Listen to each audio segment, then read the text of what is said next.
think Tanya also needs, and then Tanya needs to introduce herself also. Yes. Right? Sure, I can also introduce both of the. Oh, go ahead. Mark. Daniela, go ahead. That's all I have to say for now. Sorry, I'm just gonna make sure we're all muted here. Scott, did you mention the student grant? I did. Student grant is $3,000 this year. Amazing. Thank you. I'm sorry. I'm just not listening. No. Fabulous. Okay. Great. So we're really lucky to have two past grantees with us today. They're each going to share a little bit about their projects, as well as the process of applying and what that was like for them and what they thought about. Before I introduce Tanya Sarkar and Mark Peterson, I just want to give a very quick 5-minute crash course to some of the things that I like to think about and share with photographers when you all are putting together your grant applications. You all are experts in photography. We don't need to talk about the photographs themselves because you know best how you need to sequence and present your own work. But very often, an incredibly important component of the grant application is the text application itself. And between serving on the jury of the Smith Fund grants and the Women Photograph grants, and I chair the OPC grants as well. I sort of assembled this mini crash course and things that I like to look out for and like to see from text grant applications when they come in. So the first thing, I sort of boiled it down to 5 points that I think are the hallmark of a strong, effective grant application. And the first is, what is the story? Very often photographers don't outline what exactly is the thing we're looking at, and not just what is the story in terms of the macro details of what you're looking at, but perhaps what is the story in the context of a larger critical global issue that your story is connected to. And that's not to say that every worthwhile project has to be something that is far-reaching and huge in scale. It can be an intimate, small story about your neighbor or something that's very locally community based, but what are the larger critical issues that you can connect that project to? After you establish what the actual story is, what you are going to be investigating and documenting, tell us why it matters. And I think that can be broken down into 2 separate things. One is, why does it matter to you, and why does it matter to a larger audience? And those are very often different. So why it matters to an audience is, again, well, what is that connection to critical issues, whether that is affordable housing or incarceration or a major social justice movement or environmental justice? What is the larger underlying themes of your work? And then, why are you the person to be working on this project? What positions you either as an expert, as someone who has a particular amount of insight, as someone who is perhaps an insider to this community, who is an excellent person who can connect your broader audience to this story and the individuals who are important to this story? Position yourself as an expert and sort of validate yourself as an excellent person to be working on the story and sharing out the story, and also make it clear to us why we should care, both as members of the jury or as just general consumers of your work. After you do that, I think this is perhaps less relevant for the Smith Fund because we're all visually literate and we understand that you are all journalists. But I do sometimes like to say this: if you're applying for funding from an organization that is broadly journalism focused and is not always practiced in thinking about visuals, is throw in some hard data to back up your pitch, to strengthen both the pitch itself and also to prove to us that you are an investigative journalist, that you are capable of doing research, that you understand the underlying information that, again, makes your story so relevant. So if you are talking about a project on long COVID and its impact in the southern United States, throw in a few statistics there. About 17% of people who have recovered from COVID in the United States are now living with long COVID. And of that, 12% of them have these impacts. Make sure that we understand that, again, you've done the research, you're an expert, and you're a journalist. It's I think, more important for other organizations. We know, and we have a lot of faith in visual storytellers, but I think foregrounding yourself in that way can be incredibly helpful very often. Next is, what is your coverage plan? I think it's easier to come up with a really ambitious, wide-ranging project and say, I'm going to go to Malawi, and I'm going to go to Indonesia, and I'm going to go to Sri Lanka. That's great. We really love to see the enthusiasm and the excitement and these big ambitious projects, but also we want to know that you have a clear plan in mind for how you're going to achieve that. So set out your coverage plan. What is your course of action? Do you already have connections to some of these communities? Do you already know the major players and the individuals whose lives you might be documenting? Do you know people who run organizations in those communities who are going to work as connectors for you? Make sure that we feel like you are ready once you have that funding to go out and actually make this project come to life.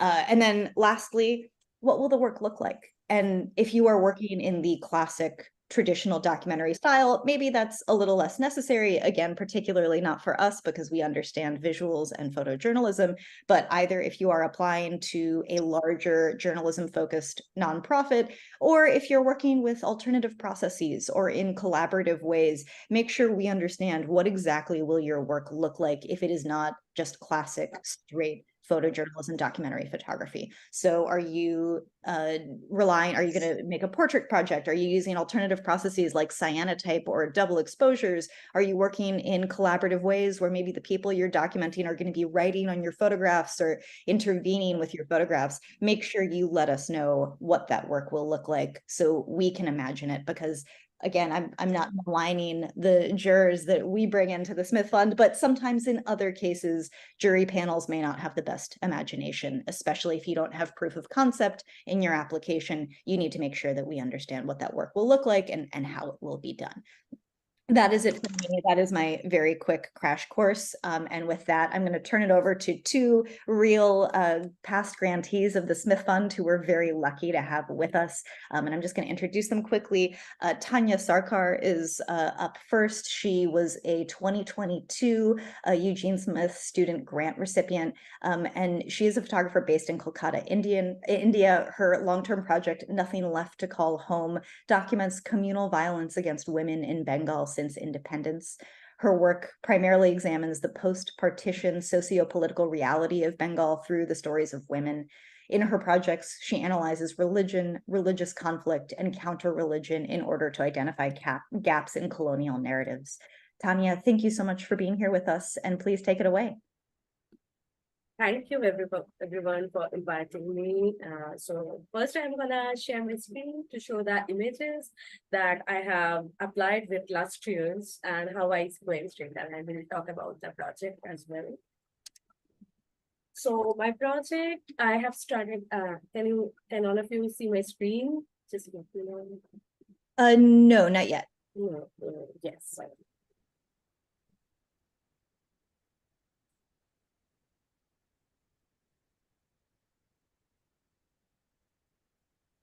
Perfect. Oh, we did, and then we lost it.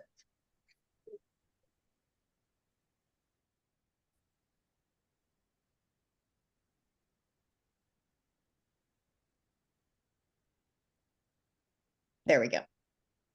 So can you see the image one by one? Yes, we can.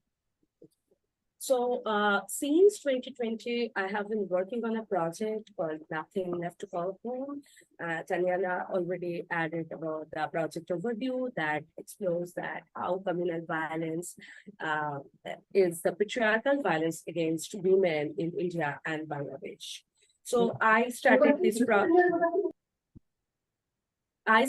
project back in 2020 while I have first witnessed the Delhi communal violence, and I saw that how mobs were targeting infants, women, and journalists in 2020 during the communal violence that happens. Later on, I returned to my home state, to West Bengal, to Kolkata, and I started researching on the communal conflicts that exist in my country since India's partition and independence in 1947.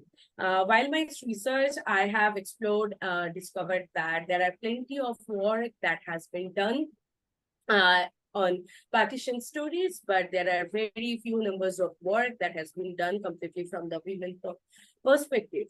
So right now, I consider this project as a tree, and women are my branches, their experiences, narratives, and my own understanding also that shaping the project and evolving in three different layers.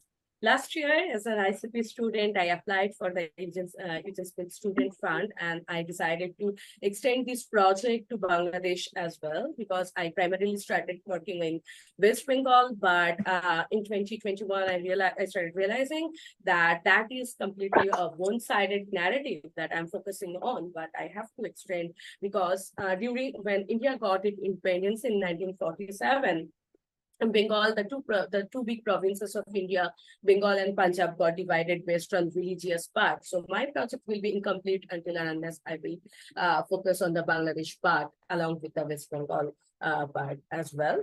So I decided to apply for Eugene Smith Fund, and I applied with this project, and I made an edit of 38 images and which are properly sequenced, and I applied, and I become one of the recipient of student grants. So these are about the project description and the images. You can see that my project is very metaphorical and allegorical. It is not very direct or journalistic because I choose to tell this story very metaphorically. And this just to convey my understanding and women's experience through visuals. So yeah, right now this is an ongoing project and involving in 3 different layers. So I'm not highlighting the different layers as well, but this is the first part that I'm doing in West Bengal and Bangladesh as well.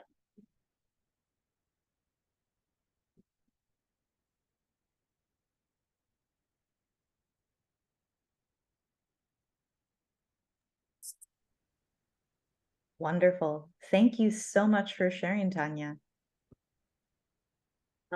Thank you. I'm a And bit nervous though, and I'm a bit nervous though, and repeating and all. I'm sorry for that, but yeah. no reason to be nervous. Your work is stunning, and that was beautifully presented. Thank you so much for sharing. Next up, I'm thrilled to introduce Mark Peterson. Mark is a photographer based in New York City. His work has been published in the New York Times Magazine, New York Magazine, The New Yorker, Geo, and other national and international publications. In 2018, he was awarded the W. Eugene Smith Grant for his work on white nationalism. He's the author of 2 books, Acts of Charity, which was published by Powerhouse in 2004, and Political Theater, which was published by Steidl in 2016. His work is held in the collections of several major museums, including the National Gallery of Art in Washington, D.C. Mark, thank you so much for joining us. Yes, I first want to thank the Eugene Smith Board for all their work. This grant is so important, and I know how hard they've been working this year to make all of this possible.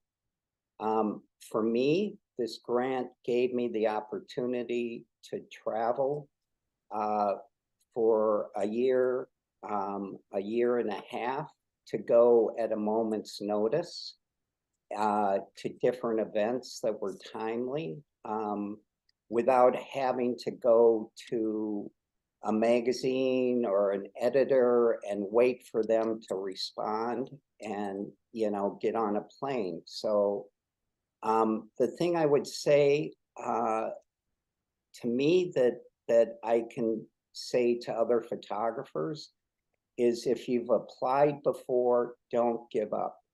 Keep applying. The first time I applied was in the 90s. And I was lucky enough to get the grant in 2018. I'm so grateful for that because it allowed the work that I did during that year and a half. So don't give up. If you have a project that's important to you,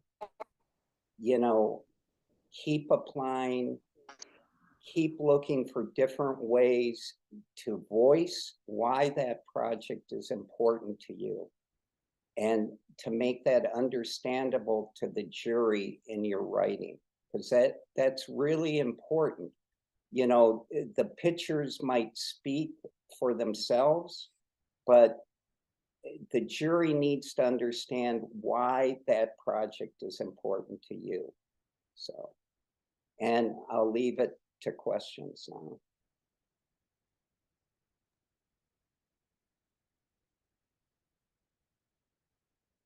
I have a question for you then, as long as we're at it. As long as I've got you so close, I don't get to do this very often. What about this project um, made you have to do it? You know, I mean, because you applied with other projects before, and this one, you know, obviously has such emotional depth and is such a part of country at that time and still is. So why do you think this one resonated so much with you and then also with the judges? Yeah, the reason I started this project was right after Trump was elected president, and I was trying to understand why. You know, it was confusing to me, and so I just wanted to go into the echo chambers, into the waves, the ripples, from what he was saying and the people that were hearing that, and what they were doing, how they are going into the streets.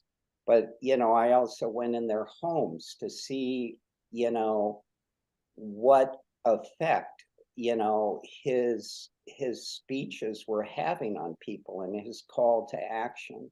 So What's the best piece of advice you'd give somebody applying today? boy, I'm stumped on that. But I think it's really important to write concisely about what your project is about, to really work on that as much as you worked on the pictures.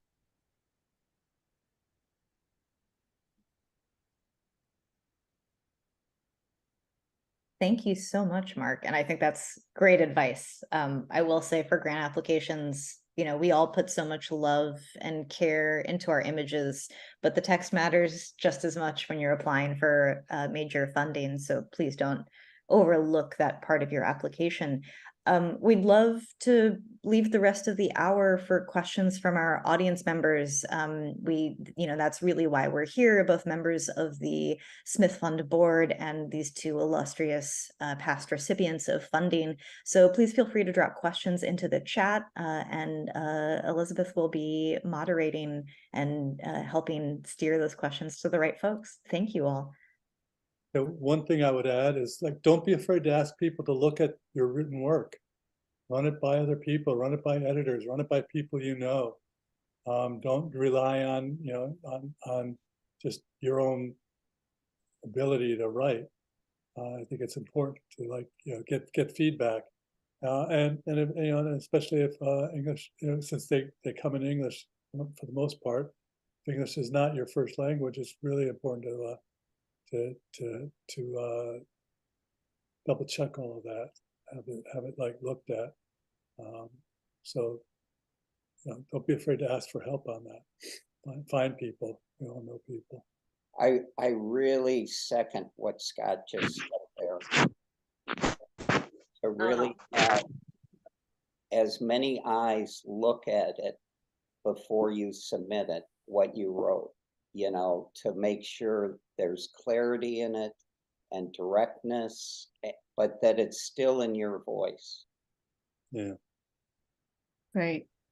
So I'll also add, just think of the position of the judges as they're going through hundreds and hundreds of entries, and you want to really front load your image selection with some incredibly strong images at the front, and don't put in any weak images. You know, I don't care about storytelling in these kind of judging these competitions, and I realize other judges may, but for me, it's just every image has to be incredibly strong. And sometimes people are going so quickly that you just want to make sure your first couple of images especially are very strong. So, and if you have questions, we would be so grateful if you could please put them into the chat. That would be great. And I noticed early on Timothy had a question, which was whether the recording was going to be available afterwards. My understanding is that it is, right? We're going to be posting this later, is that right? So yes, we'll put it up on the website. sounds good.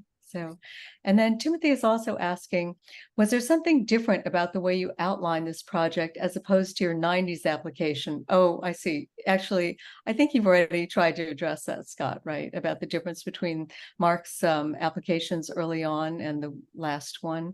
Because he's talking about, what made the difference in terms of how it was received or understood. So.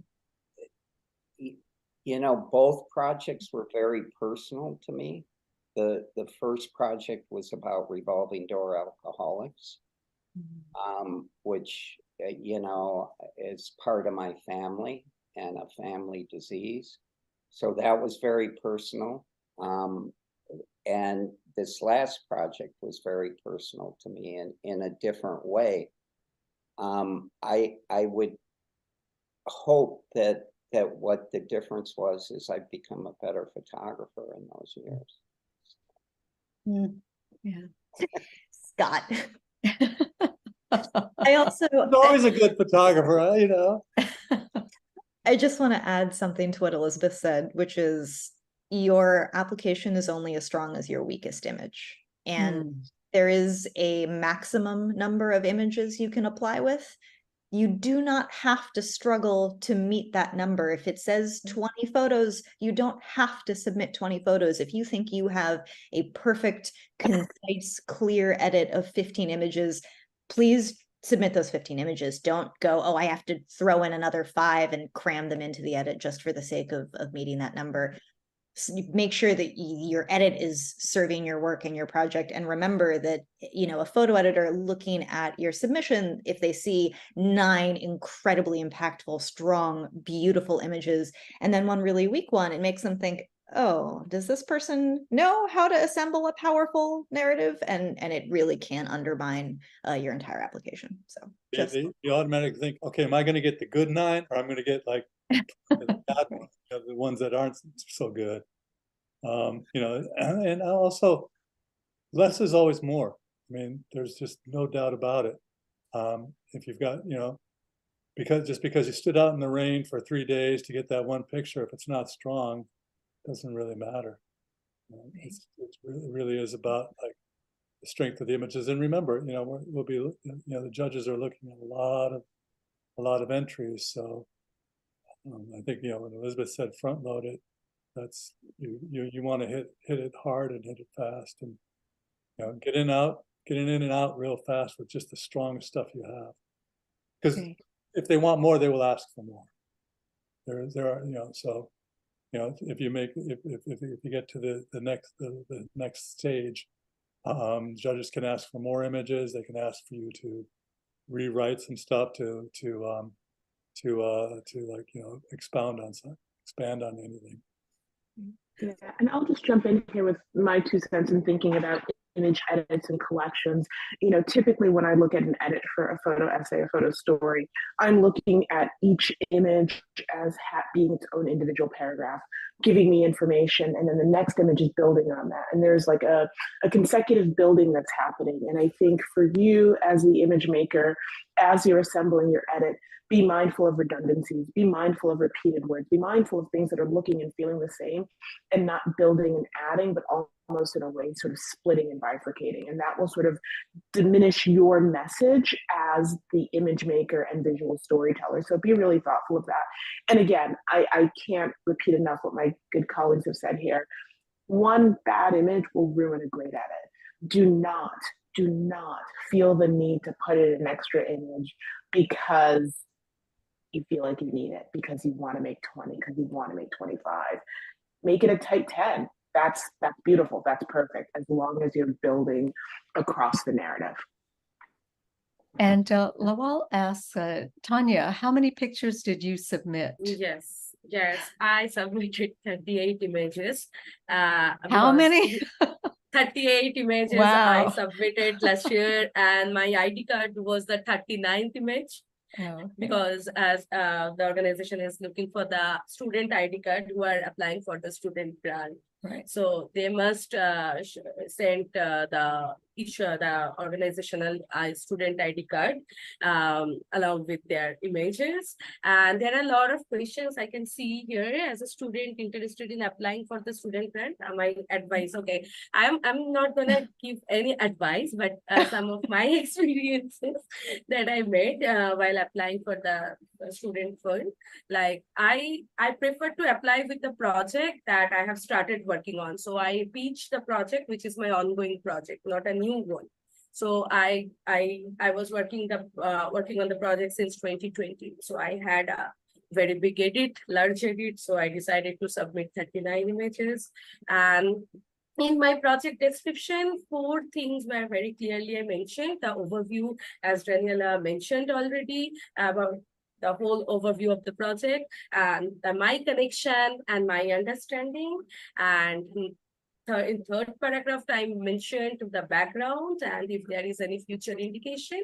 And in fourth paragraph, I mentioned that how the events were portrayed by mainstream media over time, or I tried to critically analyze the representation of these events. So these are what I did for my project description, and I emphasized on the caption part very specifically, because as you can see that my project is very metaphorical and allegorical. So while we are working on it differently, not in a very direct or journalistic manner, so it is important to depict the image because there are a larger audience beyond our own culture who may not connect with the image or the metaphor that we have chosen to articulate our thoughts.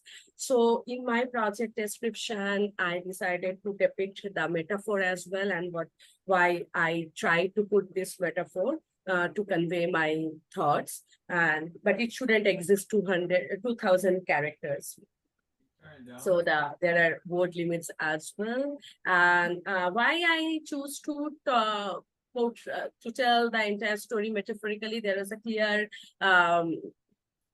clarification in my project proposal as well, because I decided to make a counter narrative of the existing narrative in 75 years. So this is very important in order to create this counter narrative through the experiences of the women of my land who have directly or indirectly faced or impacted by the violence, and their voices are suppressed for a long time in our patriarchal structure. So I decided to tell the entire story metaphorically along with the real portraits of the women. And this year, I think AI, from this year, Eugene Smith is also accepting the AI-based work. So there should be why the project was metaphorical and why you are using this AI for your project is quite similar. You have to explain these in the project proposal. And yeah, of course, I think it can vary from project to project too, right? How yes, personal it is, how much explanation it needs. So anyway, exactly. I also wanted to say, I'm sorry, Tanya, I hope I'm not interrupting, but I believe, according to the rules, that for the Smith grant, the primary Smith grant, you are allowed to apply for a project that has not yet been started. And you can, submit existing work from previous projects in the same vein, or to just sort of, confirm that you're able to do it. But for the student grant, I believe that it actually has to be an ongoing project, something you've already started. I don't believe that you're able to apply for a project you have not yet started. So anyway. That's true. Yeah, and Mark, I just asked Mark real quickly whether he had used work from another project when he applied. And yeah, so half of my pictures were from the work that I'd done called political theater. And then the other half was started in 2017, the work I was doing on white nationalism, so that people could kind of see the direction I was going. there's a number of questions on used prior work. And the short answer is yes. So Hannah has a good question, which is, can we apply with the project that has been published into a book if we are looking for funding for exhibitions? And I know the answer to that, but does somebody else want to answer that? So, I mean, basically the answer is no. So, I mean, the primary Smith grant and the student grant are really intended to be funding the creation of the work itself. So it wouldn't be to fund any of the ancillary sort of supplemental, uses of the work afterwards. So, and then, so Russell is asking, thank you for hosting this. He says, in the proposal, is it important to include potential collaborations and exhibitions with the proposed work? So if somebody could address the collaborations aspect, because we just talked about the exhibitions, but. And this is me speaking as an individual, not on behalf of the organization, but I always love to see that. And it's not necessary, and it's definitely not part of every single successful grantee application we've had with the Smith Fund. But for me, that constitutes a really strong project when you indicate that you are engaged with the community, that you do have a plan for how you are going to continue to bring the work back to the community and receive community feedback and engagement. So I love to see that, but it's not necessarily a requisite part of the application process. So, and Zula has a question, which is, I wanted to ask if you have any recommendations of what applicants should include in their CV, which is required as part of the application.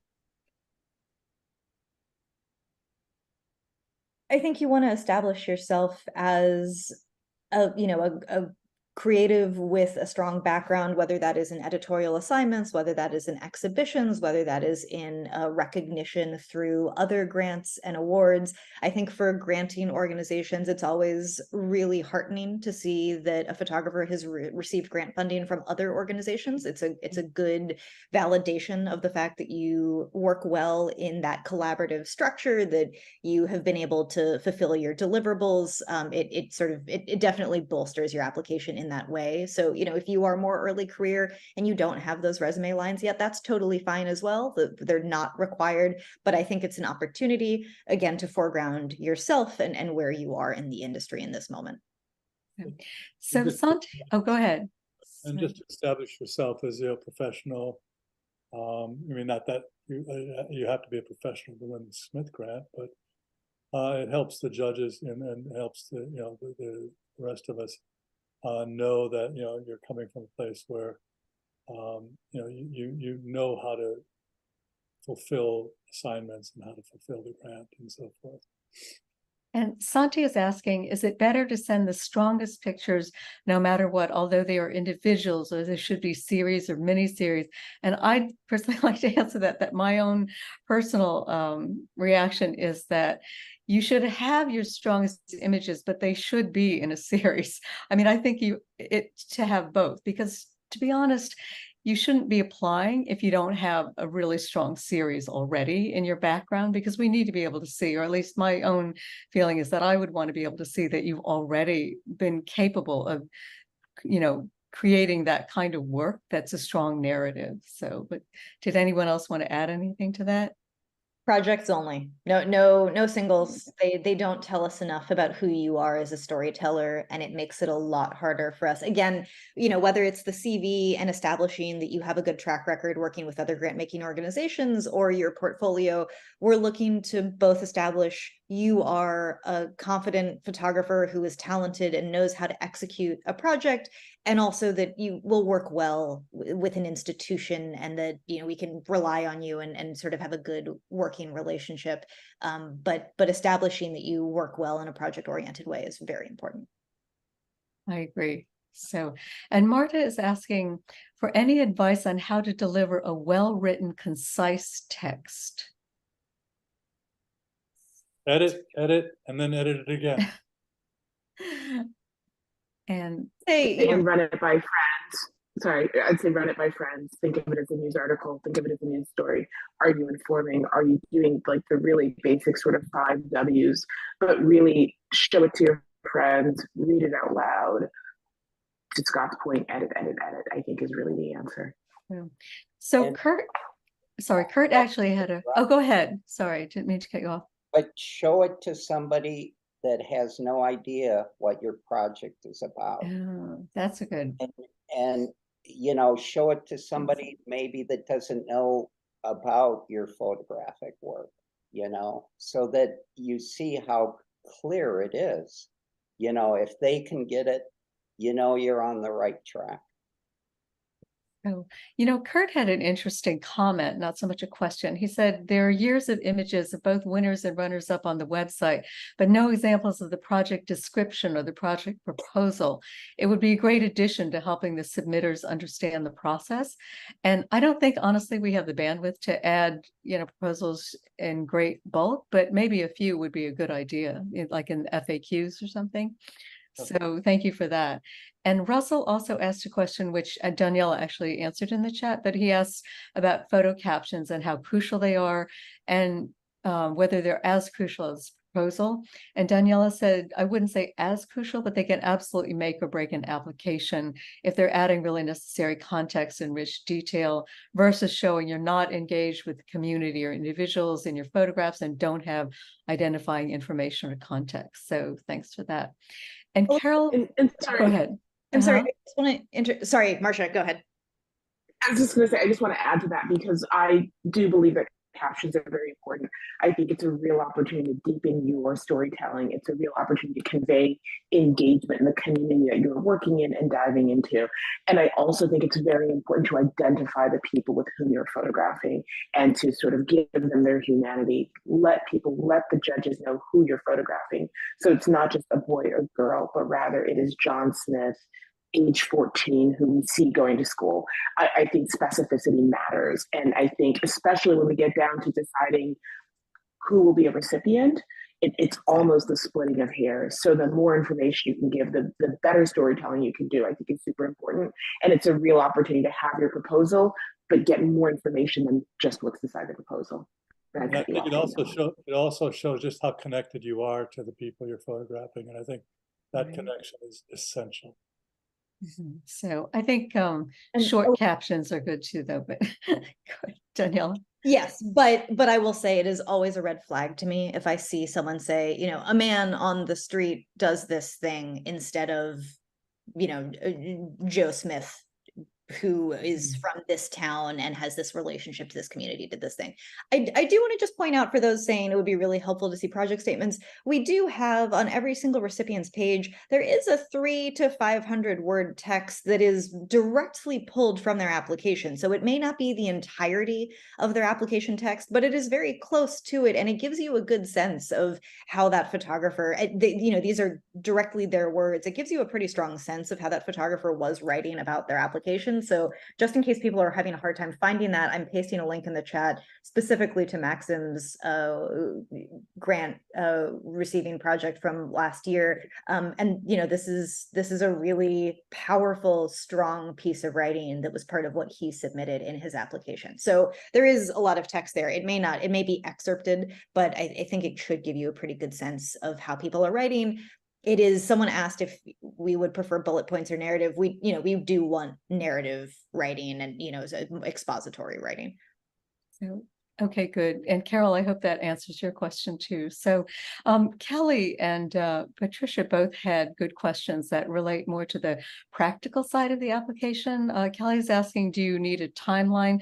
Patricia is asking, how detailed does the budget forecasting need to be? And what are the standard line items you expect to see here? So.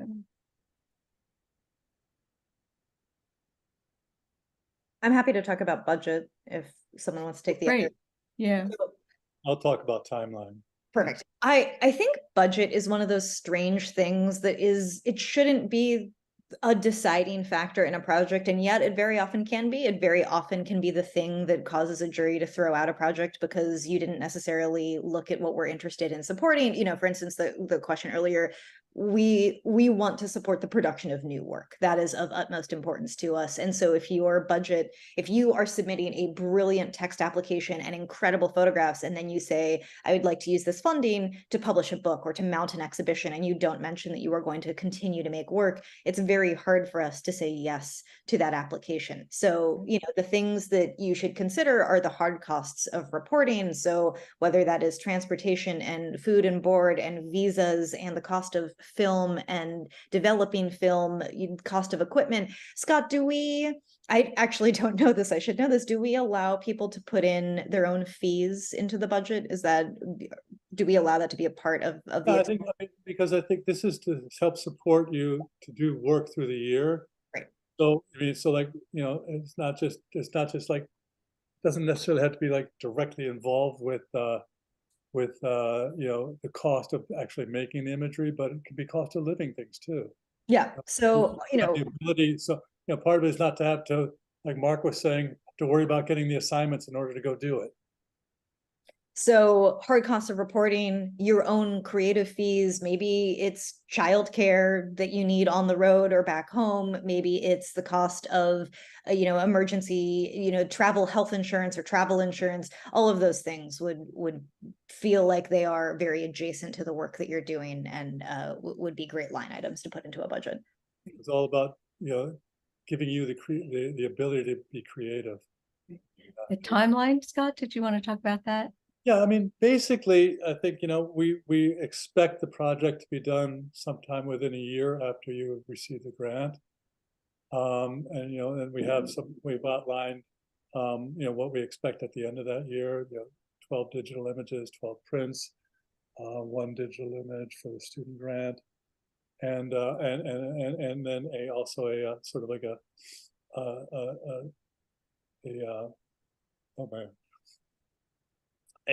sort of synopsis, a written piece, like, what you accomplished, what the grant meant, did everything work out just the way you thought it would. But yeah, so do we hold that in, tight deadline? No, not really. But Don't tell them that. I know. Yeah, really. I so regret what I just said. You're gonna go through the recording. There's gonna be this blank spot right here. Really. But I mean, but the idea is to really try to finish it within a year. So, But you will have, and you do have to ask permission to get an extension. so, And I've granted, 1 or 2 because like the project just took a different turn, or there was an ability to add something to it that was really important. So we still have a lot of questions, but Timothy has a good one, which is, if we don't need the full grant, should we specify that we need the lesser amount? I have never heard this question before, but what's the answer to that? So rather than 30, you'd like 5 or 10? Is that the... No. What would you say? I think you're always going to want more money no matter where it comes to. So maybe we should just leave that up to that, leave it up to the individual applicant to determine whether they do that or not. And I thought that Ian also had a good question, which is it important to outline a distribution strategy for the finished project within the application? I mean, personally, I think it's really interesting to know that, what kind of intention you have for the work, but did anyone want to add anything to that? Just that I think if you have it and it's clear in mind, add it, but don't feel the need to sort of be forced down to the wire to make one up. Rather, I would say put that energy into the proposal, into your captions, and into your final edit. And don't feel the pressure to have like a social media plan, a distribution plan, and everything else on the back end as well, would be my 2 cents. And just going back to the money question, I think that's a super interesting one that I have not seen before. But does raise a real interesting sort of like question as we go forward. But I think it's a great question. Yeah. Yeah. I would also say, the grant is really about the creative process.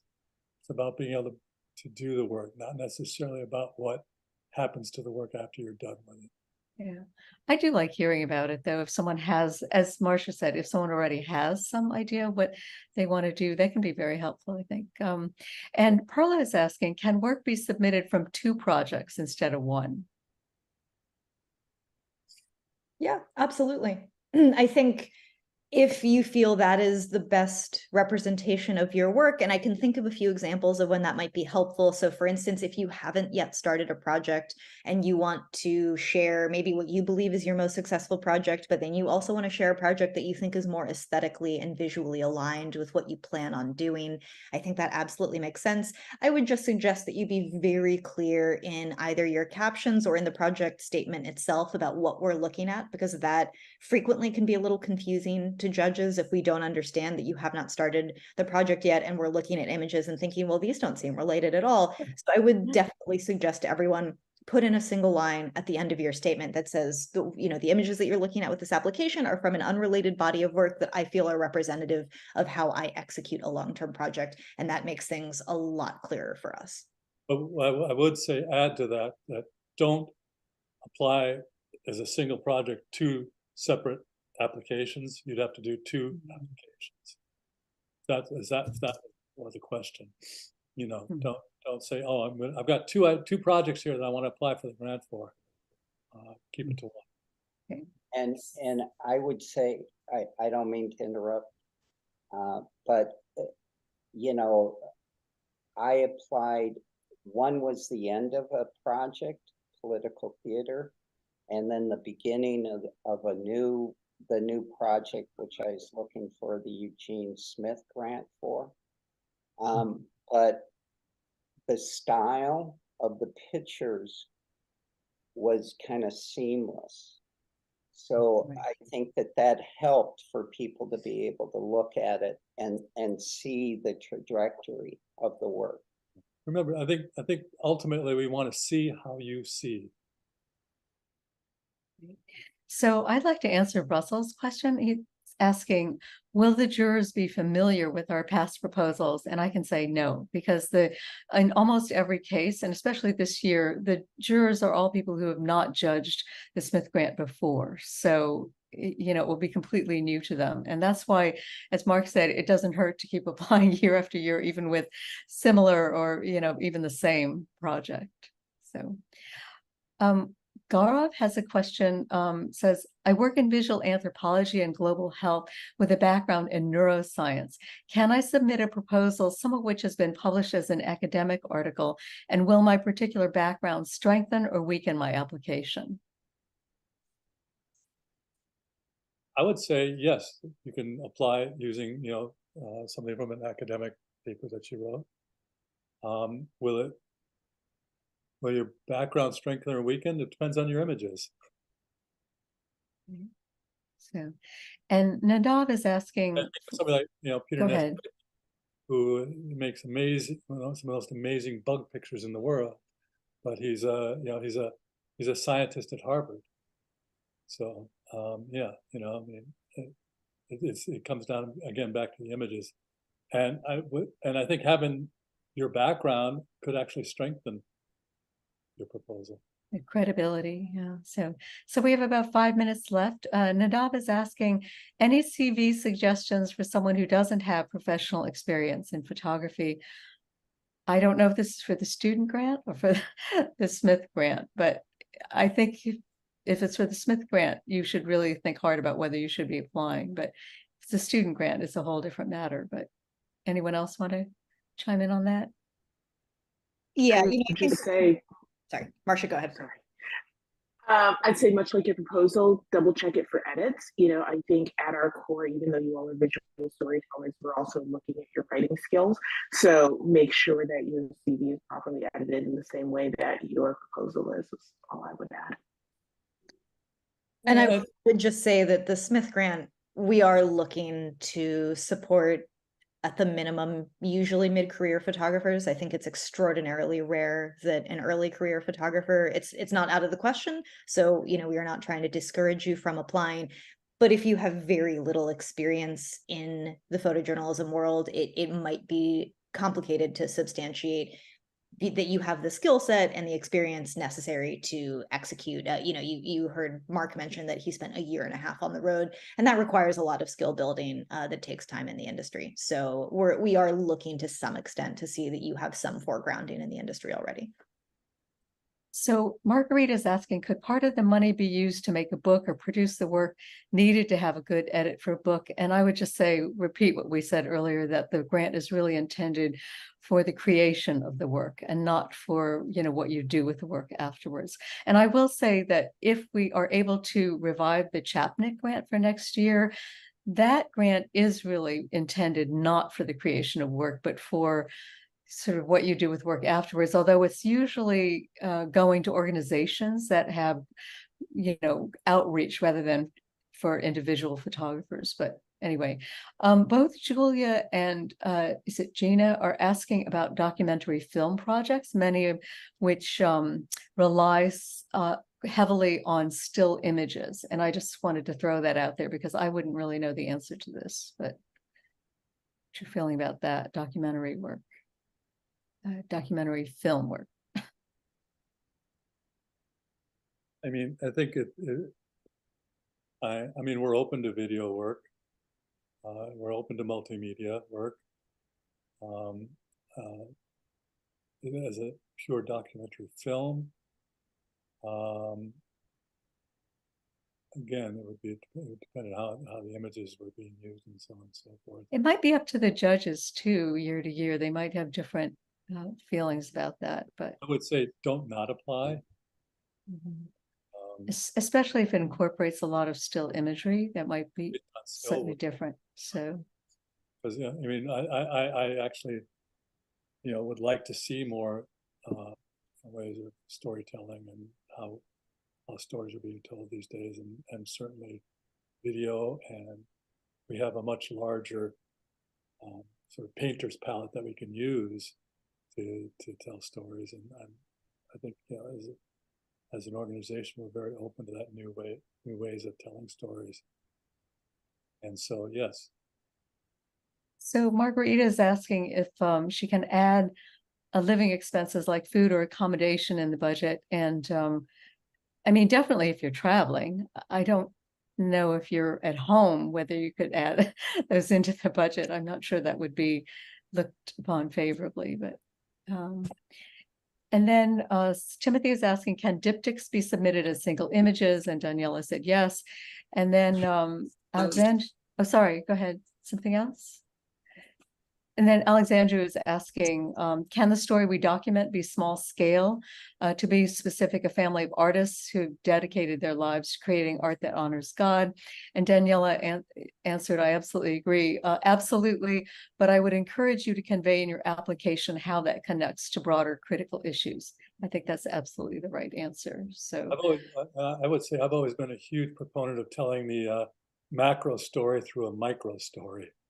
Like maybe you can just concentrate on one individual that would tell a much larger story, and really focusing in on that. so we only have, That's exactly what Gene Smith did, right? He was right. really excellent at doing that. And we love those stories that are in your backyards, in your own communities. Those are incredibly important, precious stories. So I'm just going to bring up the last Look two. at the country doctor, look at the midwife story, look at Minamata. I mean, even though it was broader, he focused in on certain families, certain images. So two last questions, and then we're going to end because we really have a minute left. If Zula is asking if there's a project that has received some funding from another source, even minimal, that kickstarted the work, would this make this project still eligible for the Eugene Smith grant? And I'll say yes. And Magic Flute Videos is asking, I have yet to start photographing my project, but I have produced a small selection of illustrations to help me organize my thoughts and as I begin my photography. Is this something I could submit to help the judges understand my vision? I think you would have to submit some other imagery, but you could. I would be open to saying yes. You can submit if that's going to give the judges an idea. I think it's probably going to put you at a little disadvantage for sure. But I mean, certainly giving, showing that you can make images. I think you have to say, prove and show you can make photographic images besides drawings. But if the drawings give us a sense of where you're going to go with it, it's fine. Okay, great. And then I'll just, and Gaurav is asking, can I apply if I already have a job and would use a fellowship to support 6 months of field work? And I would say yes. So let's draw this to a close, and thank you all for coming. We are incredibly grateful to all of you. We really are so happy to be here with you and to encourage you to be able to look into this as a real possibility to apply. Daniela, did you want to have any final words? No, just thank you all for joining us. It was lovely to see all of you here, and we look forward to seeing your applications. Thanks, Yeah. friends. You have 10 days left to apply. Right. Most important thing. Okay, thanks everyone. Yeah, everybody. Thank you. Bye. Bye. Bye.